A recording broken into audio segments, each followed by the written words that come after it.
మహర్షుల తాళపత్ర గ్రంథాల్లో దాగి ఉన్న శాస్త్రీయ నిత్య జీవన వికాస రహస్యాలు. తాళపత్ర నిధి డే 64. బట్టలు ఉతికిన నీళ్లు కాళ్ళం మీద పోసుకుంటే పుట్టింటికి అరిష్టమా? అవుననే చెప్పాలి. మురికి పట్టిన బట్టల నీటిని అనాలోచితంగా కాళ్ళ మీద పోసుకుంటారు ఆడవాళ్ళు కొందరు. అలా చేయటం వల్ల పుట్టింటికి అరిష్టము. ఎందుకంటే ఆడవాళ్ళు ఎక్కువ సమయాన్ని నీటిలో ఉంటూ పని చేయటం ద్వారా కాళ్ళకు చేతులకు పగుళ్ళొస్తాయి.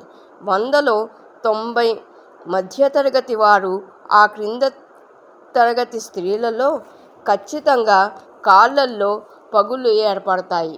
వారిలో 10% చదువుకున్న లేదా అందం పట్ల, ఆరోగ్యం పట్ల శ్రద్ధ ఉన్న వాళ్ళు మాత్రమే తగు జాగ్రత్తలు తీసుకుంటారు. అలా జాగ్రత్తలు తీసుకోని మహిళలు గుడ్డలు ఉతికిన నీటిని, మలినమైనవి, క్రిములున్న నీటిని కాళ్ళపై పోసుకోవటం ద్వారా అనేక క్రిములు శరీరంలోకి ప్రవేశించి అనారోగ్యాన్ని కలగజేస్తాయి. అప్పుడు అడ్డం పడితే భర్త పుట్టింటికి పంపిస్తాడు.